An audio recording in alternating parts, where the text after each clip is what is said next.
Hello, welcome to Best Technical Academy. मैं हूं सचिन कुमार। स्वागत है आपका बेस्ट टेक्निकल एकेडमी पे। हम लोग मैकेनिक ऑफ स्ट्रक्चर देख रहे थे। अभी तक हम लोगों ने लेक्चर 2 तक देख लिया। अब लेक्चर 2 के आगे लेक्चर 3 स्टार्ट करते हैं, जिसमें हम लोग स्ट्रेस कर्व देख रहे थे। जिसमें माइल्ड स्टील का जो कर्व था, स्ट्रेस कर्व पिछले क्लास में देखे थे, उसमें कुछ पॉइंट्स बच गया था, उसको आज हम डिस्कस करेंगे। ओके, तो अगर बात करते हैं CD रीजन का, तो CD रीजन क्या था? आपका जो प्लास्टिक रीजन था वही क्या था? आपका CD रीजन था। तो CD रीजन में क्या हो गया? It is the strain which occurs after the yielding point C, यानी कि C के बाद जो भी C से D तक जा रहा है, यानी कि वहाँ पे लगभग जो स्ट्रेस होता है लगभग क्या होता है? कांस्टेंट होता है। तो उस दौरान जो भी वहाँ पे स्ट्रेस जो होता है क्या होता है? कांस्टेंट होता है, और सिर्फ स्ट्रेन में क्या होता है? वेरिएशन देखने को मिलता है। आप चाहे तो पीछे वाले पिक्चर से आप वहाँ से रेफर कर सकते हैं। तो it is the stain which occurs after the yielding point C, यानी C के बाद जो भी स्टेन्स आता है without any increase in stress, यानी कि स्ट्रेस वहाँ पे क्या होता है? लगभग कांस्टेंट ही रहता है। Here plastic strain is 10 to 15 times of electric strain, यानी कि यहाँ जो प्लास्टिक स्ट्रेन जो जनरेट होगा इलास्टिक के कंपेरिजन में 10 से 15 टाइम्स ज़्यादा होता है। ओके, आगे बात करते हैं D रिप्रेजेंट्स स्ट्रेन हार्डनिंग।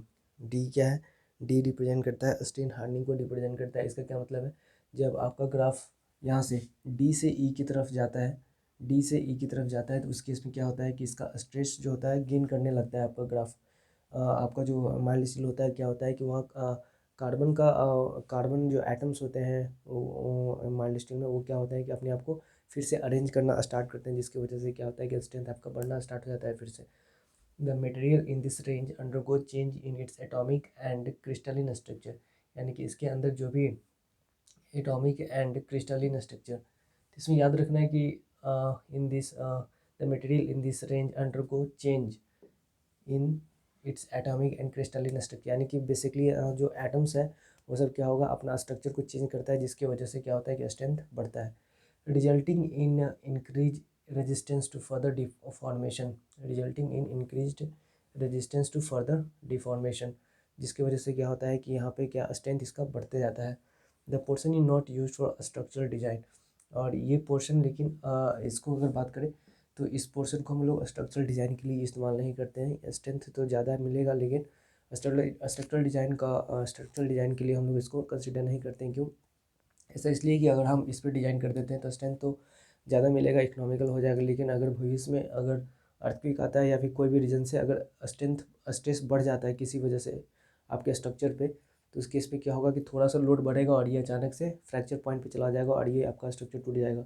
लेकिन अगर ईल्ड पे अगर डिज़ाइन करते हैं तो क्या होगा कि अगर हो सके कि ईल्ड पे अगर डिज़ाइन करने से फ़ायदा ये होता है कि अगर लोड बढ़ता है तो उस केस में क्या होगा? बस स्ट्रेन मिलेगा, लेकिन फाइनली आपका स्ट्रक्चर जो कोलैप्स नहीं करता है। तो ये रीज़न है कि इस पोर्शन का हम लोग इस्तेमाल नहीं करते हैं डिज़ाइन के लिए। हम इस पोर्शन का इस्तेमाल नहीं करते हैं। स्ट्रेंथ ज़्यादा मिलेगा लेकिन डिज़ाइन पर्पज़ के लिए इसका इस्तेमाल नहीं करते हैं।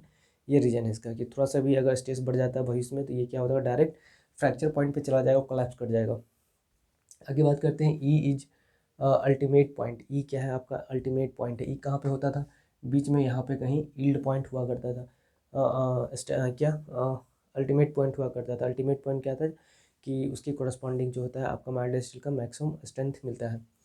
The stress corresponding to this point is ultimate stress. इसके कोरस्पॉन्डिंग जो भी स्ट्रेंथ मिलेगा, स्ट्रेस मिलेगा, वो क्या होगा? अल्टीमेट स्ट्रेस देखने को मिलता है। And the corresponding strain is about 20% for mild steel. तो इस केस में 10 से 15% ऑफ इलास्टिक स्ट्रेन होता है, लेकिन यहाँ पे अगर बात करते हैं स्ट्रेन की तो 20% फॉर माइल्ड स्टील। तो यहाँ जो स्ट्रेन देखने को मिलता है 20% फॉर माइल्ड स्टील देखने को मिलता है। अब बात करते हैं फ्रैक्चर पॉइंट, यानी कि लास्ट का जो यहाँ पर आपका फाइनल जो माइल्ड स्टील है जहाँ पर फ्रैक्चर करता है उस पॉइंट के बारे में डिस्कस करते हैं। तो एफ इज फ्रैक्चर पॉइंट। इसका क्या मतलब है कि इसके बाद अगर लोड बढ़ता है तो ये क्या हो जाएगा? फाइनली फ्रैक्चर हो जाएगा, टूट जाएगा। इसी के बारे में बात कर रहे थे कि अगर लोड बढ़ जाता है तो उस केस में क्या होगा? फिर इसमें कोई बचाने के लिए नहीं है, ये टूट जाएगा। लेकिन इस केस में अगर आप यहाँ पे यील्ड पे डिजाइन करते हैं तो क्या होगा? यहाँ पे अगर लोड बढ़ता है तो क्या होगा? उस केस में थोड़ा ये एक्सटेंड कर जाएगा, यील्ड कर जाएगा, और इसमें थोड़ा स्ट्रेन आ जाएगा। जो स्ट्रक्चर उसमें स्ट्रेन आ जाएगा, स्ट्रेन बढ़ जाएगा, लेकिन ये कोलैप्स नहीं करेगा। जिससे क्या है कि उसमें जो भी लोग रह रहे हैं वो क्या है? फाइनली सेफ़ रहेंगे। चाहे अगर कोई ब्रिज है तो वो सेफ़ रहेगा, गिरेगा नहीं। उसका स्ट्रक्चर डिफॉर्म्ड हो जाएगा लेकिन वो गिरेगा नहीं, ये फ़ायदा है। फ्रैक्चर पॉइंट की बात करते हैं। The stress corresponding to this is called breaking stress and strain is called fracture strain. तो एफ क्या है आपका स्ट्रक्चर पॉइंट है। तो stress corresponding to this is called breaking stress. तो इसके कॉरस्पॉन्डिंग जो भी स्ट्रेस मिलेगा, एफ के अकॉर्डिंग जो भी स्ट्रेस मिलेगा क्या होगा, फ्रैक्चर स्ट्रेन मिलेगा, और इसके कॉरस्पॉन्डिंग जो स्ट्रेस होगा क्या होगा, ब्रेकिंग स्ट्रेस इसको बोलेंगे। ये ब्रेकिंग स्ट्रेस हो गया और ये क्या हो गया, फ्रैक्चर स्ट्रेन हो गया। आगे बात करते हैं। It is about 25% for mild steel. इसको याद रखना है कि ये क्या है, 25% फॉर माइल्ड स्टील होगा। Reason between E and F, अगर यहाँ पे कहीं पे एफ है, यहाँ पे कहीं ई है, तो ई एंड एफ जो होता है इसको क्या बोलते हैं, नेकिंग रीजन होता है।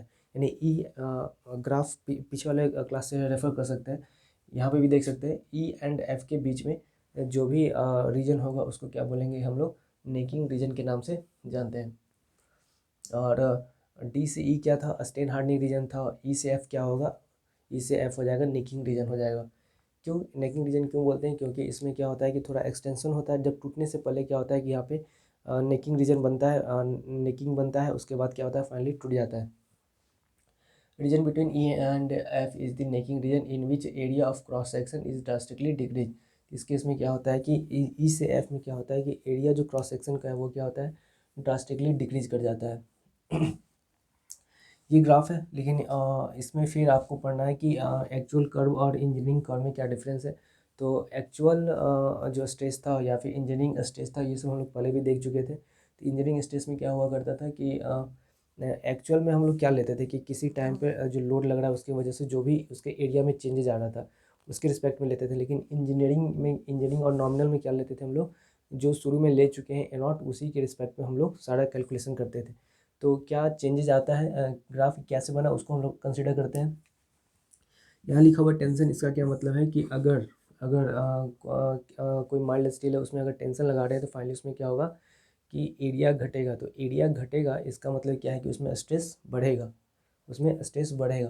तो एक्चुअल स्ट्रेस स्ट्रेन की बात करें, एक्चुअल स्ट्रेस स्ट्रेन की बात करें तो इस केस में क्या होगा, एक्चुअल स्ट्रेस स्ट्रेन बढ़ जाएगा। लेकिन अगर इंजीनियरिंग स्ट्रेस स्ट्रेन की बात करते हैं तो ये तो ओरिजिनल के रिस्पेक्ट में ही लेते हैं, तो ये कुछ ऐसा बनेगा। और टेंशन की वजह से क्या होगा कि उसका जो एरिया होगा थोड़ा घटेगा, जिसकी वजह से एक्चुअल की अगर बात करेंगे तो उस केस में उसका स्ट्रेस इसके रिस्पेक्ट में इंजीनियरिंग स्ट्रेस स्ट्रेन कर के रिस्पेक्ट में थोड़ा चेंज देखने को मिलेगा। तो ये एक्स एक्सिस पे स्ट्रेन हो गया, वाई एक्सिस पे क्या हो गया, स्ट्रेस हो गया। तो इस तरह से ये आपका ग्राफ बन जाएगा, actual curve versus engineering curve. अब आते हैं नेक्स्ट स्लाइड पे। नेक्स्ट स्लाइड पे हम लोग देखेंगे सेम रहेगा, बस यहाँ पे टेंशन की जगह पे कंप्रेशन इस्तेमाल करेंगे। तो कंप्रेशन में बस वही होगा कि जो इंजीनियरिंग स्ट्रेस स्ट्रेन कर्व है इसके नीचे आ जाएगा एक्चुअल। क्यों, क्योंकि कंप्रेशन होगा तो वहाँ पे एरिया बढ़ेगा, एरिया बढ़ेगा तो क्या होगा उस केस में स्ट्रेस स्ट्रेन कर्व जो होगा थोड़ा क्या हो जाएगा, ये ग्राफ थोड़ा नीचे आ जाएगा एक्चुअल वाला। ठीक है, आते हैं नेक्स्ट स्लाइड पे।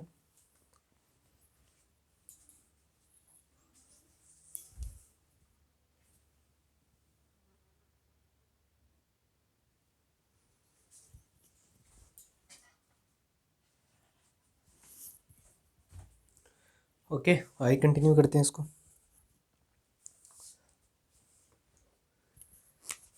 तो फिर एक नोट देखते हैं, नोट क्या लिखा हुआ है। The fracture strain depends upon percentage carbon content in steel. यानी कि फ्रैक्चर स्ट्रेन की बात करते हैं तो क्या होगा कि जितना कार्बन कंटेंट होगा उस पर डिपेंड करेगा fracture strain. Okay, with increase in percentage carbon fracture strain reduces. तो क्या होगा कि जितना ज़्यादा आप कार्बन कंटेंट बढ़ाओगे वहाँ पे क्या होगा कि स्ट्रेन देखने को कम मिलेगा और वहाँ पे स्ट्रेन रिड्यूस होगा। ये पॉइंट याद रखना है, with increase in percentage carbon fracture strain reduces. With increase in carbon content, steel has higher yield stress and higher ultimate stress। तो कार्बन कंटेंट बढ़ाने पे क्या होगा कि स्ट्रेंथ तो कम जाएगा, लेकिन अगर स्ट्रेंथ की बात करते हैं तो उस केस में क्या होगा, स्ट्रेंथ बढ़ जाएगा, higher yield stress and higher ultimate stress हो जाएगा उस केस में। आगे बात करते हैं। इसका जो ग्राफ हुआ कुछ इस तरह से ऊपर की तरफ निकलेगा, ऐसे ग्राफ कुछ इस तरह से ऐसे ऊपर की तरफ निकलेगा।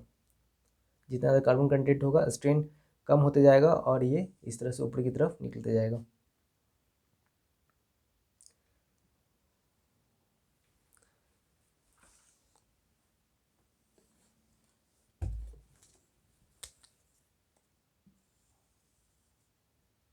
आगे आते हैं।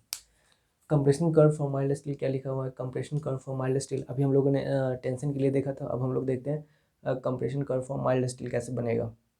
तो अगर कंप्रेशन कर्व की बात कर रहे हैं तो इस केस में क्या होगा, एरिया तो बढ़ेगा ही। तो एरिया बढ़ेगा तो एक्चुअल की बात करेंगे तो एरिया जब बढ़ेगा तो स्ट्रेस क्या होगा, एक्चुअल के केस में घटेगा। तो इस तरह से इसको समझ सकते हैं। इंजीनियरिंग का तो जैसे रहेगा अपना वैसे ही रहेगा, तो इंजीनियरिंग के रिस्पेक्ट में एक्चुअल का थोड़ा घटेगा। इन compression engineering stress strain curve lies above the actual stress strain curve. तो इस केस में क्या होगा, इंजीनियरिंग स्ट्रेस स्ट्रेन कर्व जो होगा थोड़ा एक्चुअल के कंपेरिजन में थोड़ा ऊपर होगा। इन compression mild steel has yield stress 2639 Newton पर एम एम स्क्वायर। तो इसको याद रखना है। यील्ड स्ट्रेस की बात करते हैं टेंशन में तो 250 होता है, लेकिन इस केस में कितना होगा 263 न्यूटन पर एम एम स्क्वायर हो जाएगा, स्लाइटली ग्रेटर देन टेंशन। और ये क्या है, टेंशन से टेंशन जो कि 250 हुआ करता है उससे क्या है 263 न्यूटन पर एम एम स्क्वायर थोड़ा ज़्यादा हो जाएगा। माइल्ड स्टील है यंग्स मॉडुलस ऑफ इलास्टिसिटी, इसको याद रखना है 2.1 × 10⁵ न्यूटन पर एम एम स्क्वायर, बहुत इंपॉर्टेंट है। ये दोनों में कंप्रेशन और टेंशन दोनों के केस में इतना ही होगा। तो ये फर्क नहीं पड़ता कि टेंशन में है कि कंप्रेशन में है। इसका Young's modulus of elasticity 2.1 × 10⁵ newton पर एम एम स्क्वायर होता है। आगे बात करते हैं relation between engineering and actual stress की बात करते हैं। Relation between engineering and actual stress की अगर बात करते हैं तो क्या इसका रिलेशन है, इसका डेरिवेशन भी है। लेकिन उतना डेरिवेशन में जाने की जरूरत नहीं है। तो क्या होता है सिग्मा ए यानी कि एक्चुअल जो स्ट्रेस है, सिग्मा नॉट जो इंजीनियरिंग स्ट्रेस है, ये क्या है एक्चुअल स्ट्रेस हो गया, ये इंजीनियरिंग स्ट्रेस हो गया, और ये क्या हो गया इंजीनियरिंग स्ट्रेन हो गया। तो इस तरह से इसमें रिलेशन हम लोग निकाल सकते हैं, ये याद कर सकते हैं इसको, ठीक है।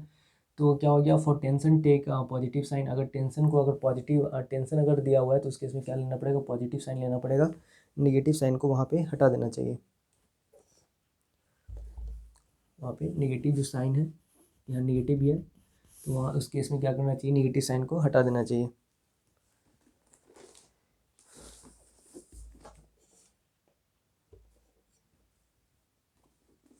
ओके, आगे बात करते हैं।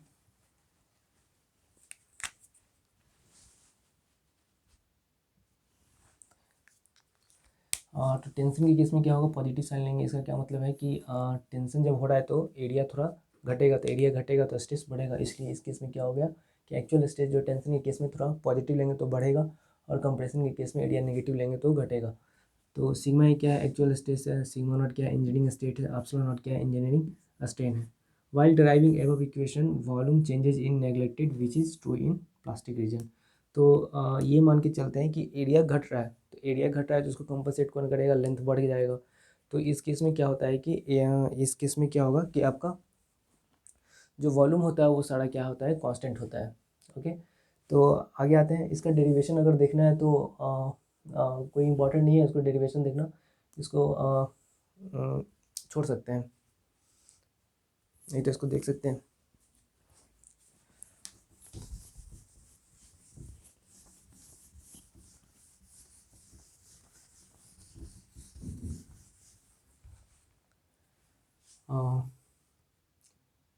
एल इजकल टू क्या लिख सकते हैं, L naught, L equal to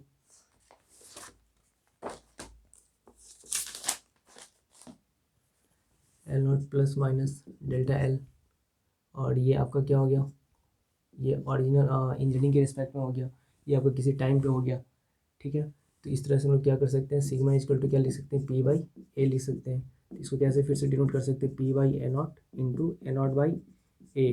तो ये सारा कुछ ए नॉट का जो टर्म है इंजीनियरिंग के टर्म है, और ये ए जो है एक्चुअल के रिस्पेक्ट में है। तो इसको कैसे लिख सकते हैं फिर हम लोग, सिग्मा नॉट लिख सकते हैं, ए नॉट को ए नॉट बाई ए नॉट को कैसे लिख सकते हैं फिर,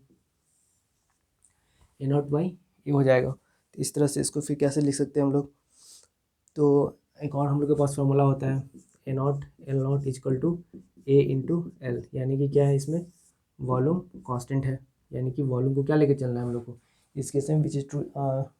वॉल्यूम जो होता है यहाँ पे क्या लेके चलना है कि वॉल्यूम जो है चेंज नहीं करता है, तो यानी कि A naught into L naught equal to A into L हमेशा इक्वल रहेगा। तो इस केस में ए नॉट बाई ए इसको पुट कर सकते हैं यहाँ से निकाल के, A naught by A equal to L by L naught यहाँ से पुट कर सकते हैं। तो P by A naught sigma naught हो गया, और ए नॉट बाई ए को क्या लिख सकते हैं हम लोग, एल अपॉन एल नॉट यहाँ से लिख सकते हैं। फिर क्या कर सकते हैं, सिग्मा नॉट एल को क्या लिख सकते हैं यहाँ से, L naught plus minus delta L upon L naught. तो sigma naught by L naught, या फिर इसको रहने देते हैं, ये L naught by L naught 1 हो जाएगा, plus minus delta L by L naught क्या लिख सकते हैं, इसको एप्सिलॉन नॉट लिख सकते हैं। तो इस तरह से ये ड्राइव होकर आता है, sigma equal to sigma naught into 1 plus minus epsilon naught. इसका क्या मतलब हो गया, यहाँ से हमको चल रहा है sigma equal to P by A चल रहा है, फिर इसको क्या करना है, ए नॉट से मल्टीप्लाई कर देना है, सेम चीज़ है। पी अपॉन ए नॉट क्या हो गया, सिग्मा नेट हो गया, यानी कि इंजीनियरिंग के एरिया अगर आप ओरिजिनल ले रहे हैं, ओरिजिनल लेके चल रहे हैं, तो यहाँ जो स्ट्रेस आएगा वो भी क्या आएगा, इंजीनियरिंग स्ट्रेस ही आएगा। तो सिग्मा नॉट हो गया, यहाँ बच गया ए नॉट बाई ए। यहाँ क्या होता है, वॉल्यूम कांस्टेंट होता है, वॉल्यूम कांस्टेंट मान के चलते हैं, चेंज नहीं करता है। तो ए नॉट इंटू एल नॉट जो होगा, इंजीनियरिंग का जो भी वॉल्यूम होगा वो एक्चुअल के क्या वॉल्यूम के इक्वल होगा। तो यहाँ से एक रिलेशन आया, A naught by A equal to L upon L naught, यहाँ पे पुट कर दिए। तो यह एल की इक्वल टू ऐसे भी लिख सकते हैं हम लोग, जो जो एक्चुअल जो होगा, जो एक्चुअल जो स्ट्रेस होगा क्या होगा, और इंजीनियरिंग में जो प्लस माइनस होगा, लेंथ अगर टेंशन में है तो उस केस में क्या करना पड़ेगा, प्लस लेंगे तो एक्चुअल लेंथ आएगा, अगर माइनस लेंगे कब, जब कंप्रेशन में होगा तो उस केस में क्या होगा, इंजीनियरिंग जो लेंथ है उससे क्या होगा, एक्चुअल का थोड़ा सा कम होगा। तो इस तरह से हम लोग यहाँ से एल अपॉन एल नॉट निकाल सकते हैं, एल को L naught plus minus delta L रख सकते हैं, और इस तरह से हम लोग का रिजल्ट आता है। तो इसको याद रख सकते हैं। ओके, आते हैं नेक्स्ट स्लाइड पे।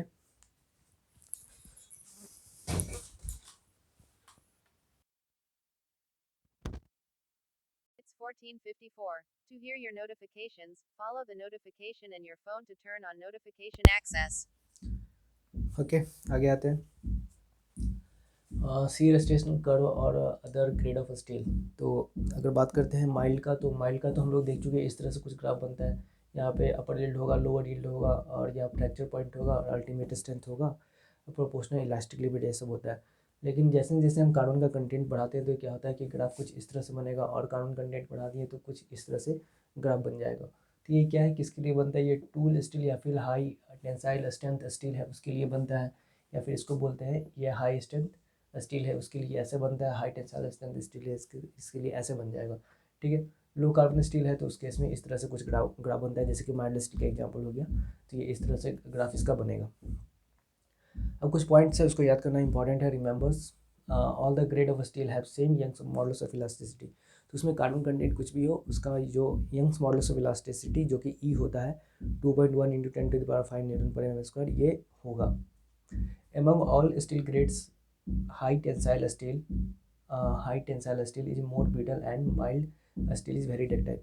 तो सिंपल सा बात है, कार्बन का कंटेंट जितना ज़्यादा होगा वो क्या होगा कि वो जो होगा ब्रिटल ज़्यादा बिहेव शो करेगा, जितना कार्बन कंटेंट कम होगा वो क्या होगा कि डक्टाइल वो ज़्यादा शो करेगा। तो माइल्ड स्टील में कार्बन कंटेंट कम होता है, और हाई टेंसाइल स्टील की अगर बात करते हैं तो इसमें क्या होता है, कार्बन कंटेंट ज़्यादा होगा, जिसकी वजह से क्या होगा कि ब्रिटल ज़्यादा शो करेगा। अगर बात करते हैं high tension steel has higher ultimate strength than other grade of steel. तो हाई टेंशन स्टील जो है higher ultimate strength than other grade of steel. तो जिसमें ज़्यादा कार्बन कंटेंट होगा उसका क्या होगा कि टेंसाइल उसमें क्या होगा कि टेंशन लेने का क्षमता भी ज़्यादा होगा, और उसकी वजह से क्या होगा, इसका हायर अल्टीमेट स्ट्रेंथ स्टील भी ज़्यादा होगा। आगे बात करते हैं टाइप्स ऑफ स्टेज की। तो टाइप्स ऑफ स्टेज के आधार पे इसको 3 भाग में बांट सकते हैं हम लोग। फर्स्ट टाइप्स ऑफ स्टेज की बात करते हैं तो स्टेज के आधार पे इसको 3 भाग बांट सकते हैं। एक हो गया टेंसाइल स्टेज, कंप्रेसिव और शियर स्टेज। तो अगर इस तरह से अगर कहीं लोड लग रहा है, एक्सियली लग रहा है आउटवर्ड की तरफ, तो उस केस में उसको बोलेंगे कि ये टेंसाइल स्ट्रेस हो जाएगा। When the resistance offered by A section of A member is against an increase in length, यानी कि जब इंक्रीज हो रहा है, इस तरह से खींच रहे हैं तो क्या हो रहा है कि लेंथ जब इंक्रीज कर रहा है तो वहाँ पे जो स्ट्रेस जनरेट होता है, उस तरह का जो स्ट्रेस जनरेट होता है उसको क्या बोलते हैं, टेंसाइल स्ट्रेस को बोलते हैं। The section is set to offer a tensile stress. तो कैसे होगा, यहाँ पर अगर पी दोनों तरफ से लगा रहे हैं, पी अगर फोर्स लगा रहे हैं तो यहाँ पे क्या होगा, अगर एक सेक्शन लेके सेक्शन कट करके देखते हैं हम लोग, यहाँ पे क्या होगा कि एक आर फोर्स लग रहा होगा इंटरनली, जो कि क्या है, पी ही है। उसी तरह से इस सेक्शन पे भी क्या होगा, आर जो लग रहा है इंटरनली, जो कि क्या है, पी ही है। तो इस केस में सिग्मा टी की अगर टेंसाइल स्ट्रेस की बात करते हैं तो क्या हो जाएगा, आर बाई ए यानी कि पी बाई ए। तो इस तरह से क्या होता है, टेंसाइल स्ट्रेस यहाँ पे लगता है। जब आगे हम लोग बात करते हैं कंप्रेसिव स्ट्रेस की, इसी में अगर बात कर लेते हैं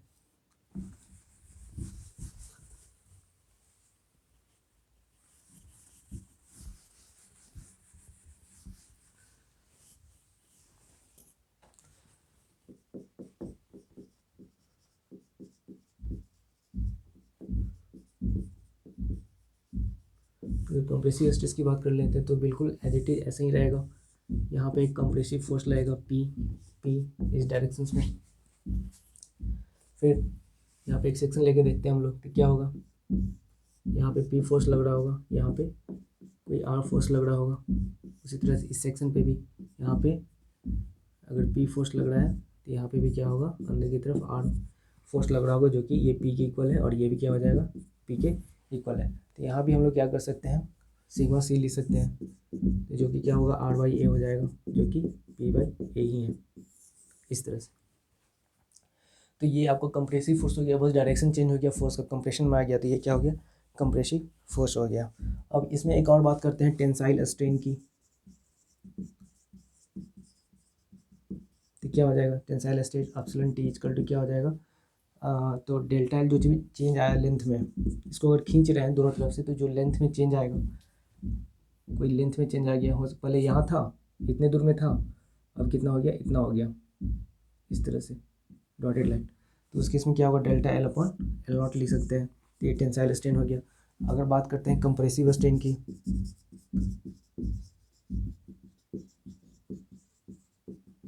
क्या हो गया, अगर कंप्रेस कर रहे तो पहले यहाँ था, अब फाइनली यहाँ पे पहुँच गया, डॉटेड यहाँ पे कहीं पहुँच गया। तो उस केस में क्या हो गया, यहाँ लेंथ में चेंज आएगा डेल्टा का, और लेंथ शुरू में एल नॉट था, इस केस में भी क्या हो जाएगा, delta L by L not. इस तरह से कंप्रेसिव स्ट्रेन देखने को मिलेगा।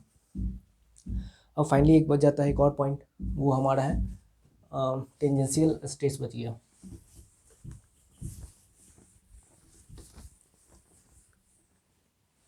जो थर्ड नंबर का जो पॉइंट है,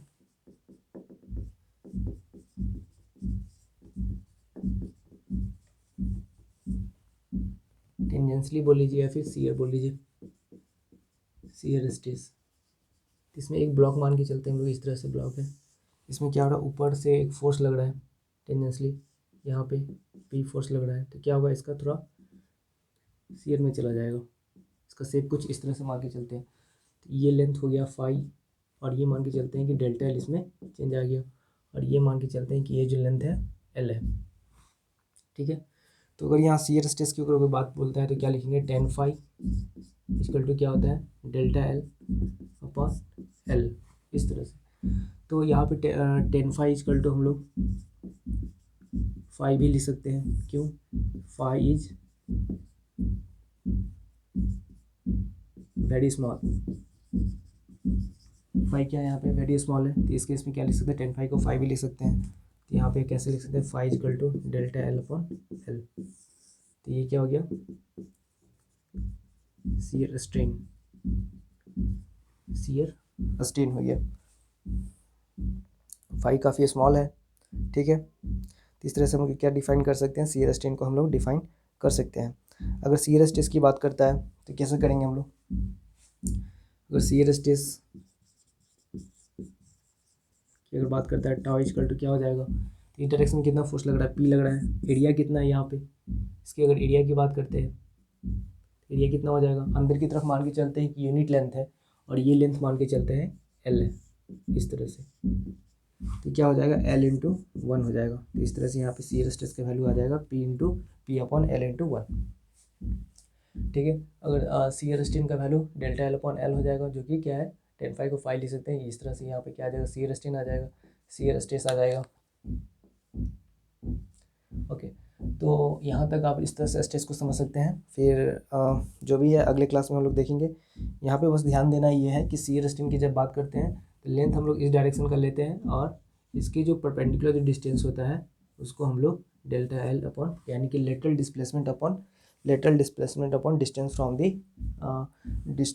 फ्रॉम द लोअर फेस, यानी कि यहाँ से यहाँ तक कर लेते हैं डेल्टा एल अपॉन यहाँ पे एल लेते हैं हम लोग। तो इस बात को ध्यान देना है यहाँ पे, ठीक है। अगले क्लास में हम लोग बात करेंगे नेक्स्ट, इलास्टिक लिमिट क्या होता है, प्रॉपर्टीज ऑफ मेटल्स क्या होता है, यानी कि उसमें जो डक्टिलिटी आ गया, इलास्टिसिटी आएगा, या फिर जो भी आपका है fracture, brittleness, malleability, hardness, toughness क्या होता है, मॉडुलस ऑफ टफनेस क्या होता है, रेजिलियंस क्या होता है, मॉडुलस ऑफ रेजिलियंस क्या होता है, तो ये सारा कुछ, प्रूफ ऑफ स्ट्रेस क्या होता है, ये सारा कुछ हम क्या करेंगे, हम लोग अगले क्लास में देखेंगे। तो आज के लिए इतना ही, मिलते हैं अगले क्लास में। Best of luck, thank you.